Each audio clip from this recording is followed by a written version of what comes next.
professionally. Escort Adolf Hitler to the gates of hell.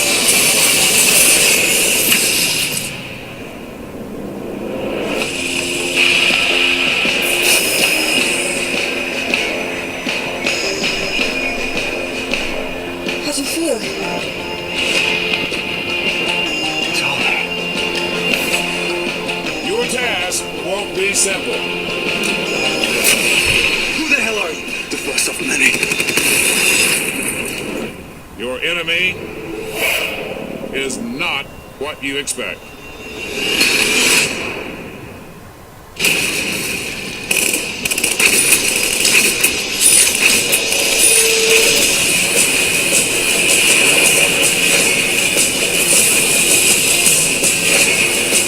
You know how you do this.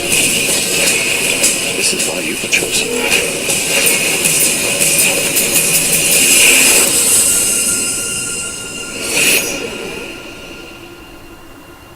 What do you think? I think it works. Alright, so this is the final stop until we officially see the Avengers on the big screen. Captain America, the first Avenger. I gotta be honest with you guys. With him and Thor, these two are like the goofiest characters I've seen in the Avengers. I mean, yes, Ant-Man too, but like these two, from the core groups, like Thor and Cap, these two were the ones that weren't working for me the most. Ant-Man. But, yeah, like, Thor proves me wrong. I'll admit it. So it's like, I should have more confidence in this one. So I was like, okay, let me give it a chance. At least Captain America as a character, he still has a commanding presence. You still feel like he's a great leader. And, you know, despite his ridiculous outfit and his weird-ass shield that he uses. So I'm like, okay, let's see what they do with it. And who do they cast as Captain America? The Human Torch. Chris Evans. I was like, what? Chris Evans? Why Chris Evans? I'm like, he's not, like, he doesn't have a commanding presence. He doesn't have that booming voice. I don't see him as a leader. And, you know, that's pretty much what I associate him with is Human Torch of the Fantastic Four. I don't see him as Captain America. And for a while I was kind of sour on him because, you know, even though the Fantastic Four films that came before weren't that good, I did think he was really good as the Human Torch. So that whole thing was like looming over my head when I was watching this for the first time, and I wasn't enjoying this film as much. And plus, I thought the film was really cheesy. I guess this is what you come to expect with Captain America, but I just felt it was too cheesy. And yes, while Thor, and of course we know Iron Man and Incredible Hulk doesn't have that much cheesy moments, and Thor, yes, it had cheesy moments, but it wasn't that much. But this one was just cheesy, like freaking 1960s cartoon propaganda cheesy, and I was just like, I was not getting into it. The Red Skull was kind of a disappointment too. Well, watching this recently, though, once again, it's just a spark of, you know, appreciation just went to my brain. I enjoyed this movie quite a bit. And I did get over the Human Torch issue there, and I just, you know, judged him as a character now. And Chris Evans, I thought, was really good as Captain America.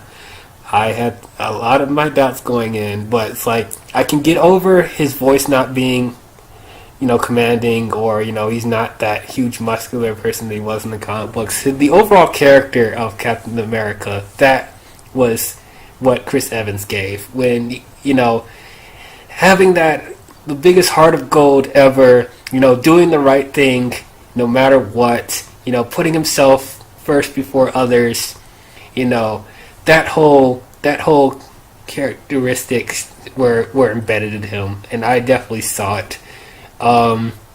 This was directed by the same person who did The Rocketeer, Jim, what's his name? Joe Johnson. Joe Johnson. Yeah. Yeah. You definitely feel the Rocketeer, influences in this film. Yeah.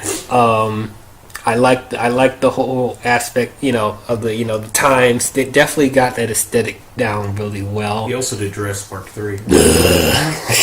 Yeah, talking about that shit. But anyway, but yeah, so it's just like the way they. What year did this take place? It was during World War II. World War Yeah, II. the 1940s. Like in the 40s. Like in the 40s, yeah. The overall aesthetic of the 1940s, I felt it. Just the way the people acted, the way they dressed, I'm like, yep, this is the 1940s. It didn't feel too Hollywoodized for the most part. I liked his overall relationship with Bucky.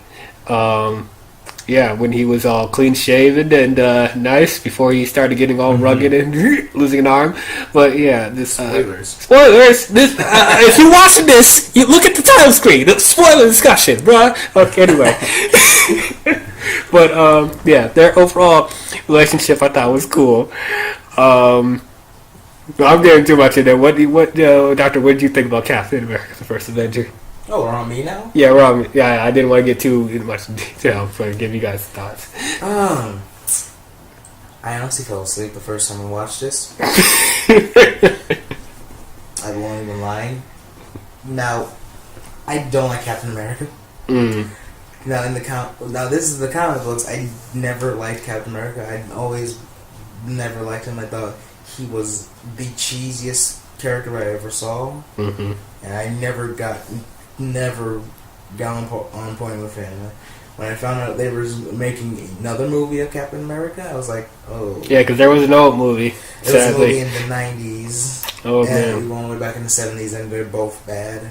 They're terror bad. Yeah. So I had very low expectations for this. And then once I rewatched it again, not falling asleep, I did like it. I am a sucker for movies in the past. And I very much liked it. When I found out Chris Evans was going to play him, I'm actually one of the few people who liked the Fantastic Four movies and liked his Human Torch. So I was like, okay, let's see where it's going to go. And it was fun. It was really fun. They actually made me care for Captain America, which I was surprised. And they even managed to tie in his comic book suit with the stupid wings in a way that made sense, and then pretty much made his regular uniform practical in that universe's sense. And I liked it. And fun fact, there were actually going to be they were actually planning on doing 2 cameos in Captain America: First Avenger. They were planning on having James Logan Howlett and Eric Lenzer to be present in the movie. Now, those names may not sound familiar, but you probably know them as Wolverine and Magneto. Were actually going to have cameos in the movie since they technically were around during World War II. Logan himself was a soldier, and we all know Eric was in an internment camp. But they couldn't do it because of they didn't have the rights to do it, but they were going to make a cameo appearance. First Class came out the same year as well. So that would have been cool if they were able to do that. Hopefully we'll see them in the Marvel Cinematic Universe. And then it's another fun fact. Despite the tagline with this movie of being the first Avenger, Captain America was technically not a first Avenger. Right. He was not part of the original team. The original team of the first Avengers team was Ant-Man, the Wasp, Hulk, Iron Man, and Thor were the first 5. It's only after the Hulk left that Captain America became an Avenger. Yeah. I was even surprised that they were going to have him in this Avengers lineup for the first time. I was like, okay, they're going to do it. And there's another fun fact. This movie actually has a lot of fun facts since it takes place in the past. During the expo, there's a mannequin that's wearing a red suit, that is actually a reference to the original Human Torch, the android Human Torch, not the Fantastic Four. That superhero was part of a other comic industry called Timely Comics, which was the precursor to Marvel Comics. And then there's another fun fact, and two more fun facts. When Steve comes out of the machine all buff and injected with super serum, Haley Atwell's reaction when she touches her chest and she's flabbergasted, that is actually her genuine reaction. That was her genuine reaction. And during the Back to the Expo, when Bucky is with that girl with him, that is actually Jenna Coleman, who would become the companion for Doctor Who. That's right. I was watching it recently. I'm like, wait, you're in this movie? They also brought up when we watched it that Natalie Dormer's in this movie. She was making out with Cap. Yes. It's like, you're in this movie too, Jesus. But yeah, this movie actually made me really like this version of Captain America, and actually made me give a crap about Captain America, because, like I said, I did not like him at all. All right, Captain, what did you think about Yes, Captain Captain, America? what did you think of Be Captain? I really liked this movie. When I heard that it was going to be Chris Evans, I was actually excited. I was looking forward to it. You know, that I'd be able to see a familiar face, since I hadn't known of any of the other actors playing the other Avengers heroes until, that role. But I enjoyed Chris Evans in Fantastic Four, despite me not liking the first Fantastic Four. I thought Silver Surfer was okay. But anyways, I was like, okay, yeah, I'll give him a chance. Yeah, let's see what he can do. I probably wouldn't have wanted to see this movie if it weren't for, like, one of the early teaser posters or stills that showed Chris Evans as, in his suit, and it was a lot more, just grounded, gritty looking suit. It wasn't, like, goofy. Are you talking about the one where he's holding the shield and it says Avenge?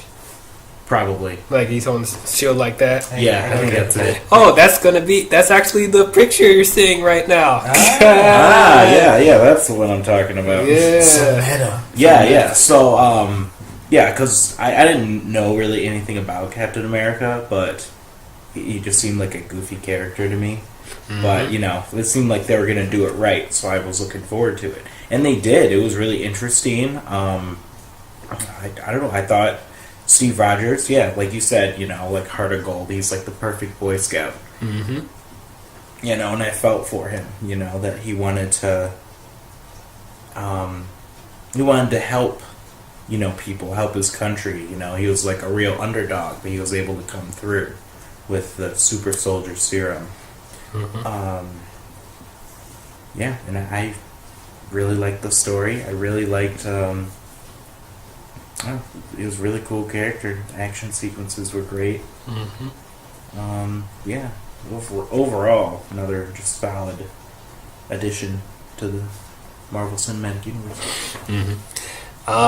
One thing I gotta say, before he becomes all buff, when he's just the tiny, scrawny kid, I thought the motion capture for that was done really well. It was pretty seamless. Watching it even now, I'm like, how did they do this? Like, I definitely buy Chris Evans' head on this little man's body. Until you told me that the other day, I had no idea that that's what they did with it. That was really good. It's amazing. And just I forget Stanley Tucci's in this movie. He's a scientist that helps him become big. He was really good too. It's so sad that he got killed. Spoilers, but like he was really good. First he played young Howard Stark. I thought was cool. Hey, wasn't that I think he's a familiar actor, isn't he? I should look it up. Right. We should look it up. What was his name? Crap. Hold on, everyone. We're about to. I got it. I'm near there. It is Dominic Cooper. Yep, Dominic Cooper. Yes. Dominic Cooper is a fantastic actor. Mm-hmm.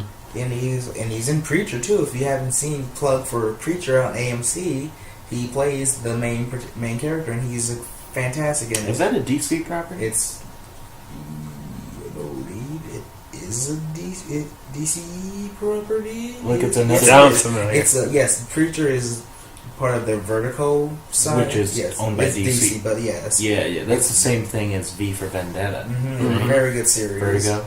Yeah. Yeah, for sure. So yeah, I thought that motion capture was done good. Haley Atwell is Peggy Carter. Yes, she's really good. She's fantastic. Yes, she's really good. She's gorgeous. And she had a spin-off series, Agent Carter. So, yes, her short-lived, unfortunate series. It was pretty good. It was pretty good series. Great. She was great. Same exact characters in the movie. We actually got to see a live-action Jarvis in that series as well, which was played very well. I don't remember the actor's name. But yeah, as like Howard Stark's human butler. So that was really interesting to see that. For sure. Tommy Lee Jones. I forget he's in this, and then when I see Army him, version of Agent K. Pretty much. But he was very entertaining as that. Well, Agent K. And he doesn't just come in for a cameo. He has a significant role in the film. He's supporting. Yeah, so he was done very well. Let's see who else. Yeah, I already said Sebastian Stan as Bucky. Little baby Bucky. Mm-hmm. It's really weird to see him starting out and then knowing where he gets to. His overall arc is like the most interesting thing to watch. I didn't even know that was going to happen because since I haven't read the comics, I thought he was just Steve's friend, and then oh shit, he died, and I felt really bad because I liked him. And I'm like, crap, he's dead. That sucks. Oh, so that was a good twist when we got to Winter Soldier. Wait, what? That was a great twist for me, not having known the comics. Yeah. But let's talk about that was an awesome twist. But every hero has a villain, and what do we think of the Red Skull? Hugo Weaving. I really liked Red Skull, except on rewatch. It's kind of like, recently, I kind of realized what you were saying about Red Skull, to where, like, he's better in his Hugo Weaving form, and then when he takes off the human face part, it's just kind of, Yeah. And he doesn't do much in the film. Like, I didn't realize before that, like, he doesn't really do anything as a villain. I wish, they could have done more with him. Or, like, made him look cooler. Like, made it look like an actual skull instead of this weird, like, makeup thing that you were talking about. Right. To me, Hugo Weaving was, like, I couldn't think of anyone else to play Red Skull. Yeah. I'm like, when I heard he was going to be Red Skull, I'm like, yes, that's great casting. And yeah, like I said, like, before he reveals his disfigurement, I really bought him as, as Red Skull. He had a commanding presence, and like, it's weird that Hugo's face looks scarier than his actual prosthetic, because when he rips off that mask, I'm waiting too, because they're building up in anticipation, like slowly doing it. They're pulling it off, and they reveal that. It's like, oh, yeah. If there was, even though like the comic books were like corny as hell, the one thing I really liked about those comics was Red Skull, because he was freaking scary in the comic books. He was like the second coming of Hitler in the comic books. Well, no, Hitler's scary. Yeah, we gotta show a cool picture of Red Skull. Yeah, maybe I'll post a picture right here. Yeah. See what he looks like? Like, yeah, that's like freaking, that's scary. That's what I wanted to see in the film. But instead, we got the rejected. Here's a picture of that. Yeah, rejected member of the Blue Man Group that turned red and angry. That's what we got. Like, he lost his intimidation factor by a lot in this. And like I said, he didn't do anything. Like, he didn't do much. He was starting to do something in the beginning, but it's like when he turned into Red Skull, he just turned into another one of those disposable villains. And that was, Red Skull was someone I was really looking forward to in this movie. I was wondering how they're going to handle him, and it's just like, it's kind of forgettable. But other than that, I mean, his overall plan, because he's the one that finds the Tesseract, and he uses the Tesseract to power his weapons for his army to take over the country. And then later we find out that this Tesseract is from Asgard. I guess like a long time ago, Odin, gave the Tesseract to humanity to hide it. And I guess they didn't do a very good job with that, because now Red Skull has it. You found it super easy, too. Super easy, yes. I'm like, wow, guys, what are y'all doing? This is a pattern I noticed in these movies. Like, whenever they have to hide something very important with a lot of power, they don't do a good job hiding them. It's like, oh, yeah, here it is. And it's like, oh, wait, I coincidentally fall upon it somewhere. Like, come on, guys, do better than that. Yeah, going back on the positives though. Like I said, the action sequences were done really well. There was a cool chase scene with Cap and this one guy who killed who killed Stanley Tucci's character. They have a little chase in the streets. That was cool. When Cap's using his shield for the first time, that was awesome. Leading a charge with other soldiers. Yeah, that whole montage of just fighting in the war was just really cool. Mm-hmm. Seeing all this different stuff that they're doing. Yeah. And then we get back to this movie likes to remind us this is the corny property, and then they shoehorn in the propaganda scene where Cap is wearing that cheesy outfit selling bonds and the little gals dancing in the background. I really like that. Yeah, I really like that too. That would happen. Like, even in our world, we had Superman selling war bonds, and our superheroes have that. And plus, he pretty much is their equivalent of Superman. He is a super soldier. So I actually really like that scene. And plus, the guy who played Hitler in that scene would go to then play Hitler again in the Monument Men. Oh, jeez. But that scene I really liked. And plus, and a lot of people actually do cosplay. A lot of girls do actually cosplay those dancers in that scene. Hey. Guys, But I don't really take that whole thing with him, doing that with the whole patriotism and everything. I don't take that as a movie being cheesy. That's just furthering the 40s vibe, with the war going on and everything. So I thought that was a nice touch. Okay, yeah, I do get it, what it serves in the time. So it's like, yeah, I get it. Just, yeah, for me, it was still a little bit cheesy. But it's like that's how it is. So I'm like, okay, that's all right. Let's see, what else is there? Oh yeah, I liked that little touch that they had the actual Captain America comic books in the movie. That was a very nice touch. When they were selling the bonds, it's cool.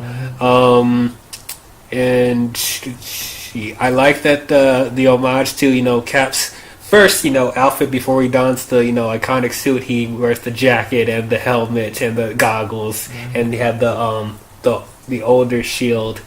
That's a nice touch too. The one thing that kind of bothered me, though, even though I did say it did have a nice aesthetic of the 40s, I needed a little bit more grit from this movie, because at the end of the day, it's still a war film, and I wanted just more the realistic aesthetic of it being a war, but I felt like it was a little too clean.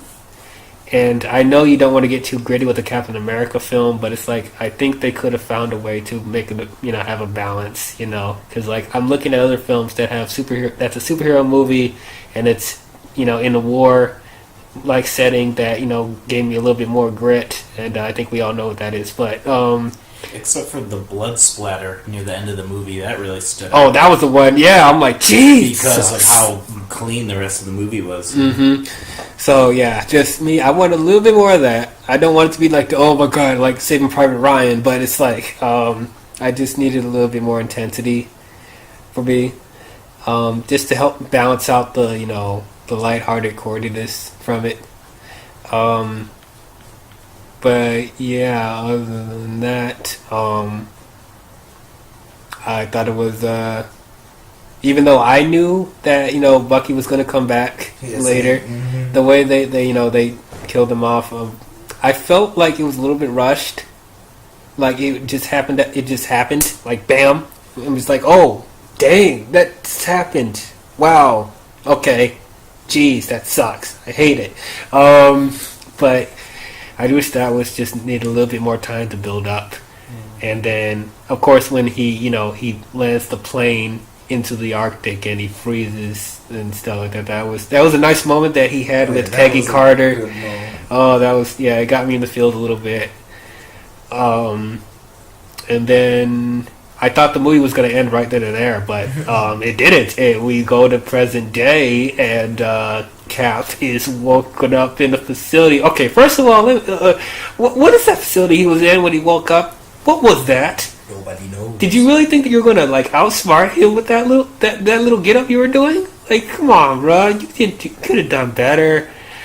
Also, why do you choose a recording of an old baseball game back when he was, living and breathing? Why not choose an old recording of a baseball game like after he had, frozen? Yeah. So then he never would have been able to say, "Hey, I remember that game." Mm-hmm. Exactly. Yeah, they didn't think they were gonna remember it, but nope. But yeah, that was cool. It was like, Nick Fury shows up. It's like, yeah, you've been frozen for almost 60 years. Yeah. And it's just like 40, 50 years. Yeah, well, every 90 years. No, it's been 70. Almost 70 years. Almost 70 years. 40, 2011, 70 years. Yeah, so like that was a nice little thing to end off on. And he's like, I had a date. I was like, no, man, I feel you, dog. That was nice. I'd like to backtrack real quick because I forgot to say when he's training at that camp, because of course he was the smallest person there before he got big, and it's like I liked how they emphasized the fact that it's not always about the muscle, it's about being resourceful, and I like that they highlighted that. And also emphasizing the fact that, he puts himself in front of others, because when Tommy Lee Jones's character throws a fake grenade, he jumps on top of the grenade and be like, "Get out of the way!" to lessen the casualties. That is Captain America. Yeah, that was good. Yeah. That was very good. And you're referring to him being resourceful when he unpins the flagpole when all the other buff men are trying to climb it. Yep. Yeah, exactly. Like I like that. That's like definitely. I was thinking they were going to try and put in like the muscles type thing with him, even though it wouldn't work. But it's like, no, he uses his mind. He's being clever. So I'm like, yeah, I like that. And they didn't spend too much time with him being like, oh man, I'm the smallest guy. I don't think I'm gonna do very well, and all these bigger guys are picking on me. And he's not moping around the whole time. He's like, okay, yeah, I'm small. I know I have some disadvantages, but I'm gonna do the best I can. And that's what Cap does. So yeah. I guess I've kind of forgot about the post-credit scene in this film. Was there? Yeah, there was actually. So, like Dr. Eric Selvig and Nick Fury, where Oh no, that's at the end of Thor. Oh yeah, I forgot to talk about that. Yeah, okay, we didn't talk about that in the Thor segment. Yeah, so the post-credit scene in Thor, real quickly. Yeah, so that credit scene was Dr. Eric Selvig and Nick Fury were talking in this facility, and apparently did they have the Tesseract? I think they had the Tesseract, or the Loki's, or like something that powers Loki's spear. They're talking about it, and then even though the Thor movie made you think that Loki died at the end, you actually see a tease that he's going to come back. In that, so that was a nice one. That was kind of a forgettable scene to me, but they're starting to manipulate Selvig. Yeah. So in this one, it was just a trailer for Avengers. Yeah, pretty much. Yeah, the post credits with this one runs on pretty much Nick going more about the mission. So yeah, that one got me pumped for sure. I'm like, wow, this is gonna happen. This is happening. But But yeah, overall, Captain America vs. Avenger, I thought it was a pretty good movie. I got Captain America done really well. Sometimes the cheese worked for me, and sometimes it didn't, but it was fine. Red Skull was kind of disappointing, but it's okay because Captain America was done very good. I like the overall 40s aesthetic, and it was an enjoyable film. I give this one a B. Doc. Like I said, coming from someone who did not like Captain America, this movie actually made me care about Captain America, which is a good thing. Because it probably did that to a lot of people. And it's just a good. It's like I said, my second rewatch, I enjoyed this movie. I would have to probably give it a B plus. Cap. Yeah, it was a good movie for all the reasons that we pretty much already stated. It was like a good introduction to me for Captain America, and yeah, I thought he was a really interesting character. He was a badass. I love his uniform. I love his shield. Just everything that he does with that. Yeah, Red Skull could have been a little more, but overall, it was a good comic book movie. I'd give it a solid B. Cool.